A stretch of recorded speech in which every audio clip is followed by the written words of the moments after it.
All right, welcome back to the show, everyone. Hope you all are having a good day so far. So, I had this video pop up on my feed, and it's a fairly new video.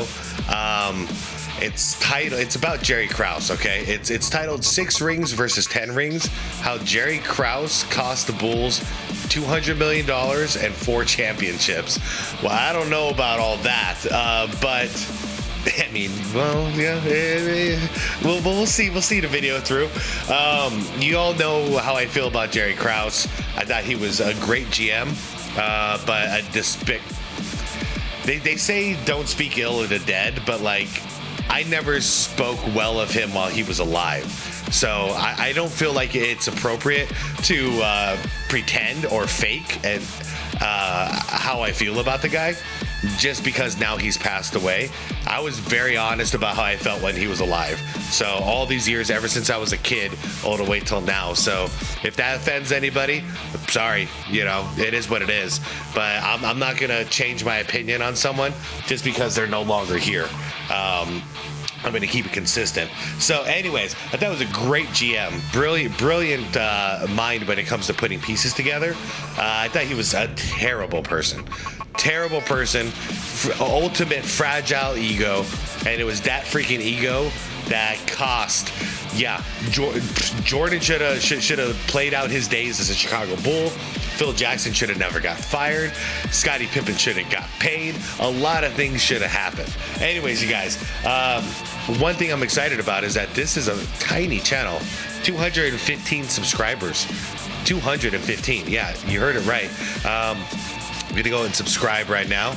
I watched about, maybe 20 seconds of the video just to check the quality. It looks good. And also, there's already been a couple of you who have suggested this video, so you guys have already seen it. It currently has 5,000 views. So, okay. Small channel alert, basically. If you guys want to check out the channel and you like the video, the link is down below in the description for you. You'll also see a list of channel members. Shout out, my friends. I appreciate you all. I really do. Guys, like the video. And without further ado, let's go.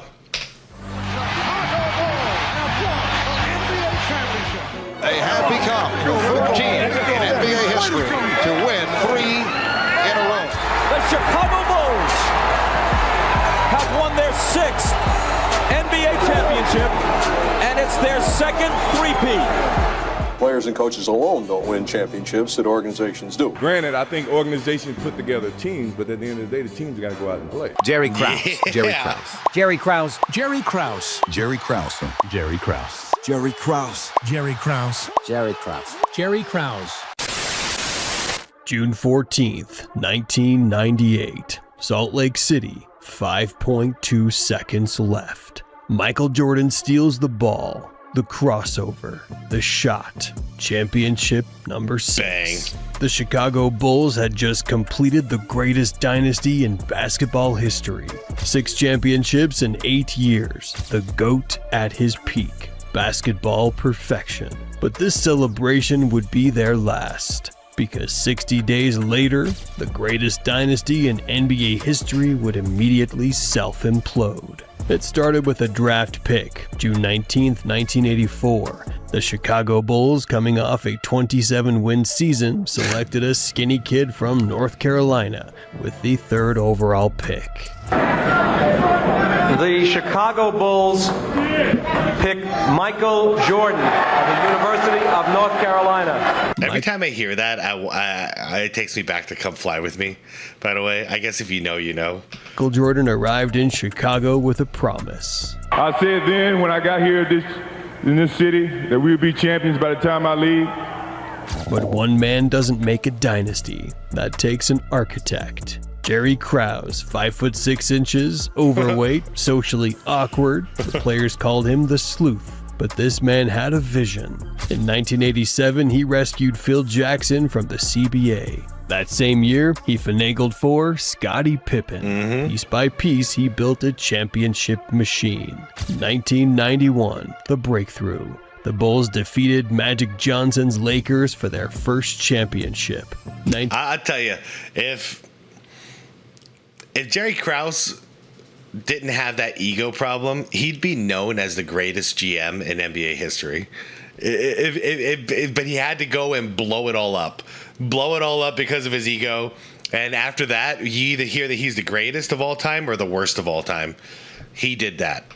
1992 back-to-back. 1993, the first three-peat. Yep. Jordan was unstoppable, Pippen was elite, Jackson's triangle offense was predatorial. But at the peak of their powers, cracks began to show. October 6th, 1993, Michael Jordan shocked the world.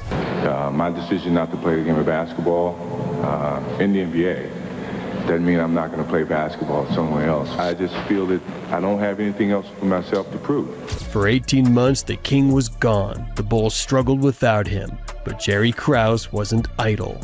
He retooled the roster, added Dennis Rodman, prepared for Jordan's return. March 18th, 1995. Two words that changed everything. I'm back. The 1996 Bulls won 72 games, a record that stood for 20 years. They were better than before. They were perfect. Championship number 4, then 5, then 6. The second three-peat was complete. Yep, drafting that guy MJ was a good decision. By the way, that was not Jerry Krause, who was the GM at the time. He did not draft Michael Jordan, and I think that always bugged him. I think that really always bothered him. Then again, he is the guy who found Phil Jackson, and he didn't seem to appreciate that. I don't know what's wrong with this guy. Jordan averaged 29.6 points per game at age 34. Pippen was the perfect wingman. Rodman was chaos incarnate. Yep. Phil Jackson was the Zen master holding it all together. June 14th, 1998, Jordan's final shot as a Bull, the perfect ending to a perfect dynasty. In the locker room, still in their jerseys, Jordan and Pippen sat side by side. But even in victory, the dynasty was done. Wait, what do those shirts say? Is it repeat 3? Oh, I never got one of those shirts. Dang, that looks cool. And Pippen sat side by side. But even in victory, the dynasty was dying. Yeah, this is what they said after the 6th one. MJ and Scotty laughing together saying, they can't win until we quit. They can't win until we quit. Who knew they were all going to get fired or whatever you want to call this? The poison had been spreading for years, like cancer. Jerry Krause had built this empire, but he wanted credit, recognition, respect. Players and coaches alone don't win championships that organizations do. I do sincerely believe that organizations as a whole win. One part of it can't win alone. I just see it in his eyes. Like, he's got zero chill. Like, he's probably rolling around in his bed at night, you know, at like 2, 3 in the morning, and just the players don't win it alone. The players don't win it alone. They need the GMs. They need it. They need me. They need me. Jordan heard that quote and saw red. He said organization wins championships. I said, I didn't see organization playing with the flu in Utah. I didn't see him playing with, with the bad ankle. The flu game. Yeah. I mean, the equivalent is like, it's easy to buy, if you got money, it's easy to buy a business and hire a bunch of people. But it doesn't mean like you're the reason that the business is successful. If you're not down there, working with the crew, managing everything and doing all the things that you need to be successful, I don't feel like you should take all the credit. All you did was buy it. You just buy it and put people in place. What about all the people who actually made that success on a day in, day out level or basis, And especially when you talk about a guy like Jordan who never misses games, plays when he's sick, plays when he's injured, and takes all of the accountability when they lose. No one's blaming you when they lose. Everyone, Jordan blames himself. You got a guy like that, and you don't want to just give him credit.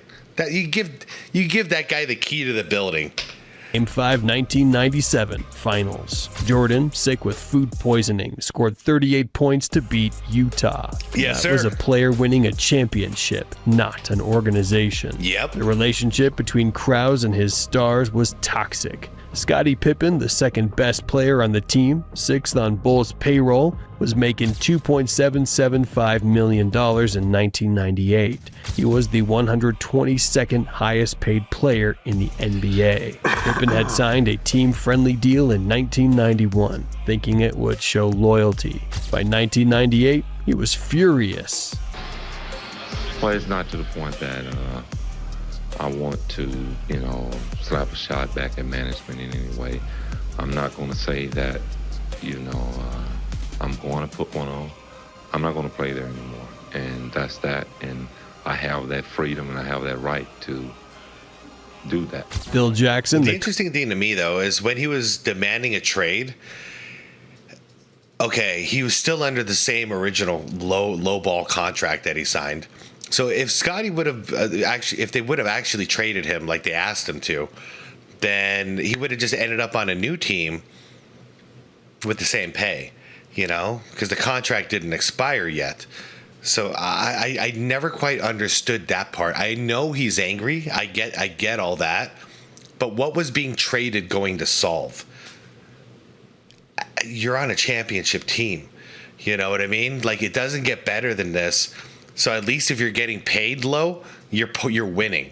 You got to do one or the other. Get paid high or win. Like, that seems to be the way professional sports goes.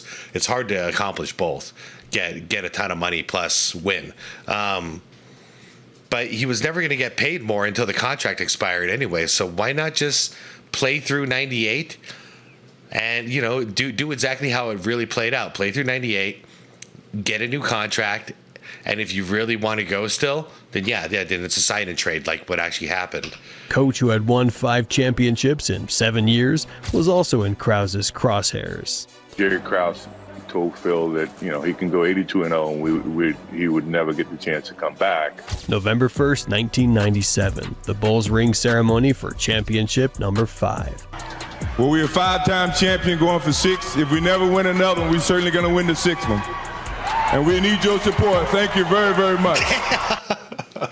We're certainly going to win the 6th one. What supreme confidence, MJ. And he backed Jordan it up. addressed the crowd. But in the locker room, This ain't like that. Not 1, not 2, not 3. Because, man, that guy, that phony guy, he didn't actually follow through. He ran out and abandoned his commitment. MJ saying we're going to win the 6th one. Sure as hell did it. Phil Jackson handed out packets to his players. On the cover, The Last Dance. Yeah. The dynasty's death sentence had been announced before the season even started. They played the entire season knowing it was over. 62 wins, another championship, but the joy was gone. The 1998 playoffs were a war of attrition. The Bulls were exhausted. Jordan was 35. Pippen was hurt. Rodman was 37 and unpredictable. Yes, he was. In the finals against Utah, Pippen could barely walk. He played just 26 minutes in the deciding Game 6. Jordan carried them, 45 points in Game 6. The steal from Malone, the shot over Russell, perfection. They had won 6 championships in 8 years. But this wasn't a celebration, it was a funeral. Michael Jordan, the greatest player who had ever lived, walked off the court for the last time as a Chicago Bull. He didn't know it yet, but Jerry Krause had already made his decision. Summer 1998, while other teams were making moves to get better, the Chicago Bulls were about to commit self-annihilation. June 22nd, 1998, Phil Jackson's agent confirmed he would not return to the Bulls. Well, if I'm not coming back, my office is clean, so it's great. I don't have to make an extra trip down to the United Center and bust it down on the expressway. But we plan, this is our last year. Michael Jordan had been clear about his position.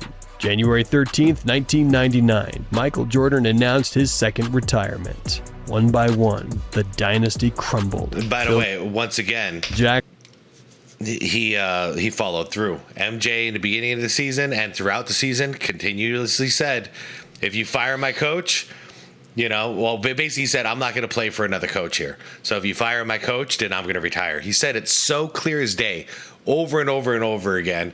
If you guys weren't around back then, watch The Last Dance. He said it so many times. You fire my coach, I'm just gonna retire again. Screw it. And guess what he did? They fired his coach, Phil, and MJ. Yeah, he's a man of his word. A lot of people are mad, including my own brother. We talk about this, and it's fun, dude, because we grew up watching this stuff together. So he's still upset that Jordan retired. And me, I'm coming in from the other angle going, hey, man, he warned him. You know, he said he was going to do it. I actually respect MJ for following through with it, because if not, then you can't take the guy at his word at that point. If he said, you fire my coach, I'm going to retire, then they fire his coach and he doesn't retire. That's, I don't know, man. You know, loyalty is huge for me. Jackson walked away after his contract expired. Michael Jordan retired following Jackson's departure. Scottie Pippen traded to the Houston Rockets. Yeah, sign and Dennis trade. Rodman released. Steve Kerr traded to the San Antonio Spurs. Steve Kerr made out the best out of this. What a perfect situation. It's perfect situation to go out there in San Antonio and just win more championships. Jerry Krause remained. The architect of the dynasty became its destroyer. Yeah. But nothing was possible. In 60 days, the greatest dynasty in NBA history was dead. Yeah. The 1998 King of your own castle, huh? But there's nobody there but you. to 99 Bulls were unrecognizable. Poor Tony Kukoc. Poor Tony Kukoc. Is that Brent Barry? I think that's Brent Barry.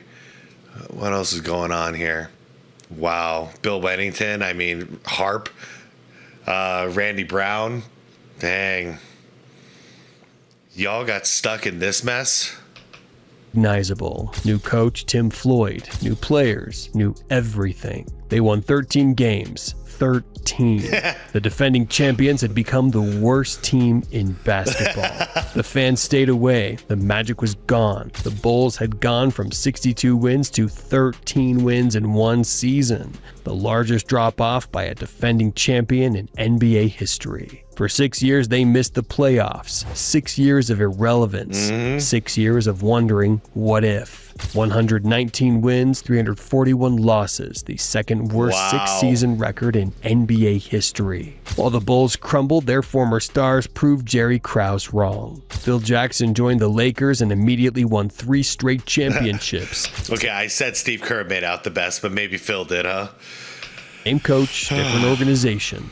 Michael Jordan, supposedly washed up at 35, came out of retirement in 2001 at age 38. He averaged over 21 points per game for 2 seasons. At 40 years old, he became the oldest player to score 40 points in a game. Still elite, still dominant. 51 points at age 38. This was the player Jerry Krause thought was finished. Scottie Pippen, traded away for being too expensive, remained an all-star caliber player until 2002. Steve Kerr won 2 more championships as a player with San Antonio and 4 more as a coach with Golden State. The clutch shooter Krause gave away for nothing. Let's do the math if the Bulls had kept their core together. 1999, Jordan at 36, still averaging 28 plus PPG. Pippen, healthy and motivated. Jackson's proven system. Conservative championship probability, 25%. 2000, the Lakers' first championship year. But with Jordan, Pippen, and Jackson together, 30% chance. 2001. I've always had to question, what would have happened with Kobe and Shaq if Phil never joined? I don't know if they put the pieces together. I don't know. It's hard to imagine they don't win at least 1 championship, but do they really win 3? I don't know. Jordan at 38, still elite as proven by his Wizards years. I personally don't think so. I think Phil was the only one who could manage egos that big. And even then, he could only do it for so long before it all imploded. He's only human. But who else could really manage the egos of freaking Kobe Bryant and Shaquille O'Neal? 20% chance. 2002, the final. Sorry, let me back this up a little.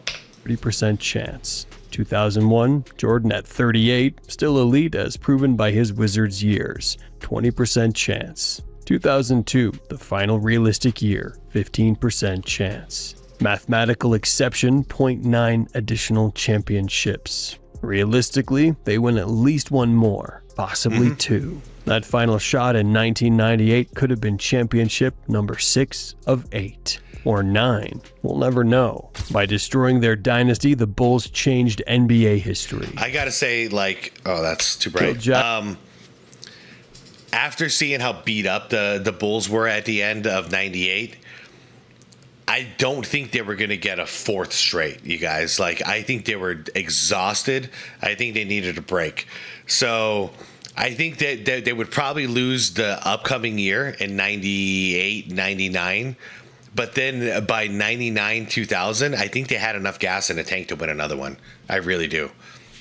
Jackson's availability gave the Lakers their dynasty. Shaq and Kobe needed the Zen master, and they got him because Jerry Krause threw him away. That's so the stupid. Spurs won in 1999, filling the power vacuum left by Chicago's self-destruction. Can you imagine, like, how stupid you got to feel if you made a point to fire this coach that won 6 championships for your organization, and then immediately you watch him win 3 championships in a row with a whole different team? How dumb do you feel? You know? And the crazy thing is, I think his ego was so high, he still thought, it'll never last. Or, you know, like he probably just downplayed it in his head. While all the rest of us were going, look what you did. Look what you lost, Krause. You know? The guy was in his prime when it came to coaching.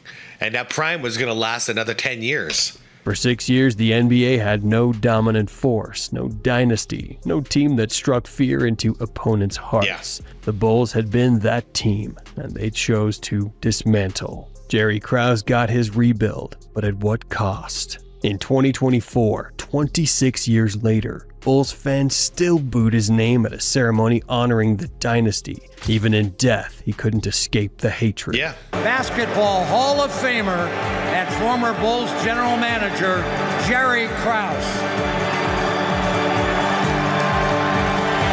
When Jerry Krause's name was called, and the people that booed Jerry Krause and his widow, who was accepting this honor for him, it was the worst thing I've ever seen in my life. Michael Jordan never got his fairy. I mean, you can criticize the people for booing, or you can ask the question, why are they booing? I prefer to ask the question, why are they booing? And we all know the answer. We all know the answer. I would have booed too. I'm sorry. It's no disrespect to his widow. It's no disrespect to her at all. She's not him. They're different individuals. Yes, they were in love and married and yada yada, but she's not him. You know? So booing Jerry is not booing her. I don't play these kind of games. You know what I mean? I'm sorry if she feels sad. I mean, that sucks. But you did marry a guy who had the biggest, most fragile ego ever. I can't imagine he was that great of a partner anyways. You know what I mean? Tail ending, no farewell tour, no final championship. Plus, it's not his funeral. You know what I mean? Funeral, you pay respects. But this is a basketball arena, okay? Filled with basketball fans. And these basketball fans have held a hatred for this man for many, many years, wanting to let it out. This was their opportunity to let it out. Aging King, just an abrupt end to perfection. Phil was going to be there. Dennis was going to be there. MJ was going to be there. To win our 7th, Pip is not going to miss out on that. Scottie Pippen spent years bitter about his treatment, his contract, his legacy overshadowed by what could have been. I tend to agree because they were doing a sign and trade for Pip, right? So if they did a sign and no trade and they gave Pippen that big deal after that 6th championship, and MJ straight up, you know, and Phil are like, hey, you got one more in you, you know, you're making the money now. You in? You in for one more? It's hard to imagine Pip would say no. I kind of agree with MJ on this one. But Pippen is a wild card because his ego was pretty fragile at this time too. So what do you guys think? Would Pippen have gone on board and tried to go for a 7th? As long as he was getting paid, which he was, or would Pippen say, nah, you guys do it without me. I'm going to go over to, whatchamacallit, where'd he go? Portland or whatever. I'm going to go play somewhere else. What do you guys think? I'm pretty split on it, but I think Pippen would have stayed if Phil and MJ would have approached him, which, you know, they would have. Every sport has its great what-ifs. What if Len Bias hadn't died? Yeah. What if Bo Jackson hadn't been injured? What if the 2007 Patriots had gone undefeated? But my Giants whooped your ass in the Super Bowl. Greatest team of all time against a team that just crawled through the wild card, and somehow David beat Goliath that day. None compare to this. The 1998 Chicago Bulls weren't stopped by injury, age, or salary caps. They were stopped by ego. Unaddressed ill vibes. The 1996 Celtics won 11 championships in 13 years, but they were allowed to age naturally. The 1980s Lakers and Celtics battled until Father Time intervened. Yeah. The 2000 Spurs... It's like Jordan says, we are entitled to defend our championship, our title. You know, they're entitled to defend a championship until they lose. Once you lose, then you can do a rebuild. No one is going to say anything against it, including Jordan himself. If we prove we can't win anymore, fine, blow it up. But we have the right to defend our title until we lose it.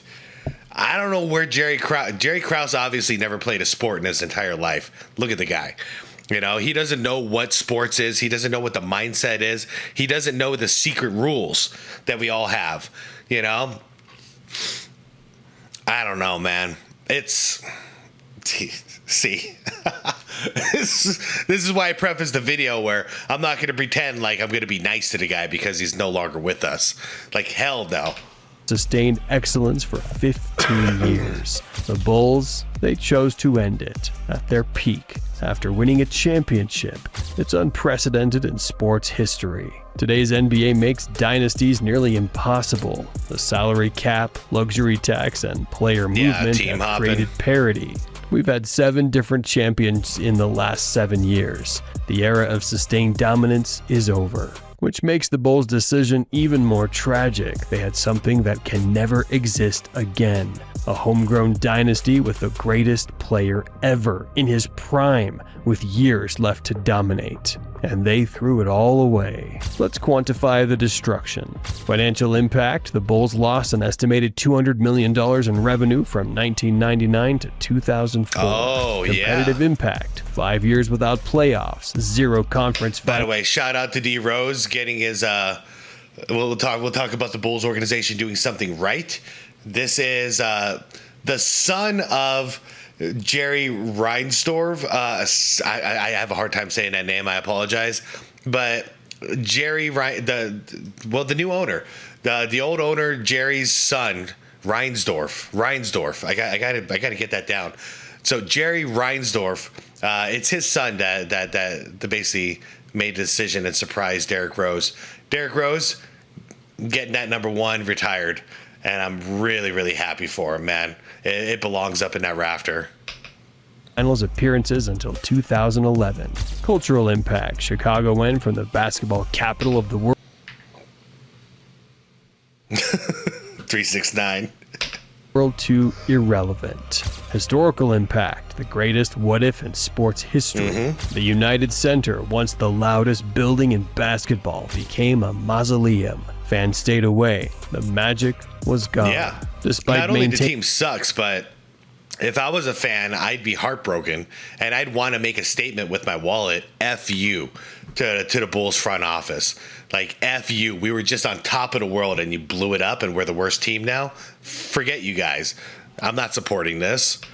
By the way, guys, one more shout out to, if you're enjoying this video, because actually I'm enjoying this way more than I even thought I would, consider subscribing to the channel. They only got 215 subscribers as I react to this right now. So link is down below in the description, everyone.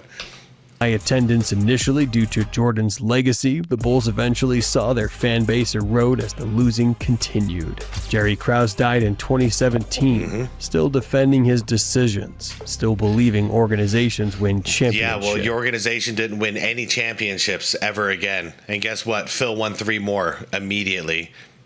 So how you feel about that? Your organization didn't win shit. And you also didn't draft Michael Jordan. Props on you for getting Scottie Pippen and Phil Jackson. It's about all you did, man. Players did the rest. He was proud of 6 championships, but he could have had 8 or 9 or 10. This shot, Jordan's final shot as a Chicago Bull, should have been the beginning of the end, the natural conclusion to the greatest career in basketball history. Instead, it was the end of the beginning, the end of what could have been the greatest dynasty in sports history. The Chicago Bulls didn't just break up a dynasty, they committed the greatest act of self-destruction in sports history, and basketball will never forgive them for it. Today, we debate who's the GOAT, LeBron versus Jordan, rings versus longevity, but there's one question that haunts every discussion. What if Jordan had 8 rings? What if he had 9? What if the Bulls had been allowed to chase basketball immortality? A generation of fans will never know what sustained greatness looks like. They'll never experience the anticipation of watching a dynasty chase history, because one man's ego destroyed it all. The greatest dynasty in NBA history, destroyed by the greatest mistake in NBA history. In 2020, the Last Dance documentary became the most watched sports documentary in history. 24 million viewers watched the final episode. Oh man, the what a world time. mourned what they had lost, what Jerry Krause had taken from them. Organizations don't win championships, Jerry. Legends do. Yes. Yeah, that was, COVID was 2020 when all this dropped during COVID.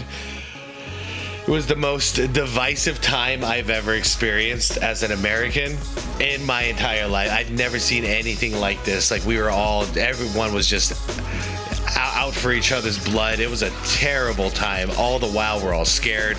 Terrible time. The only thing that united all of us sports fans was F Jerry Krause. And I love it. It doesn't matter what your politics are, doesn't matter like what your skin color is, what your gender is, none of this mattered. Everybody was united, and that freaking Jerry Krause, how could he do this, blah blah blah. It was so great. We needed something, man. We needed something to unite us. And I'll tell you, man, that coming out during that time that was my sanctuary. I was working so much and so hard during that time, doing my best to just stay focused, grind through however long this COVID situation was gonna last. I was just like grinding through the work, focusing in, and then whenever the Last Dance would come out, man, it was just every episode. It was like watching. Like I felt like when I was a kid, like watching a Star Wars movie or something, like how that excitement I felt, and that was once a week for I forgot, was it 8 weeks or whatever. I'm currently on my 4th watch of it. I got to get back to it. Actually, I watched the first 2, and then I got distracted with something else, but I got to watch it again, man. I love it. That's such a good documentary. Anyways, I think I've made my feelings clear on Jerry Krause. So I don't need to speak any more ill on him during this reaction. I just can't believe it. The guy went he went into the grave still with his ego so inflated and so fragile that he couldn't admit he made a mistake. And that's why, you guys, that's why people boo him. That's why we boo him. Because if he could have at least apologized and said, I was younger back then, blah, blah, blah, I shouldn't have done that, but I was, yada, yada, yada, I'm sorry. If he did that, then it'll be like, all right, we hated you, but at least you woke up and you apologized and whatever. We can hate you a little less, but you never did it. You doubled down, you tripled down, you quadrupled down until eventually you passed away. Sir, I do not commend you.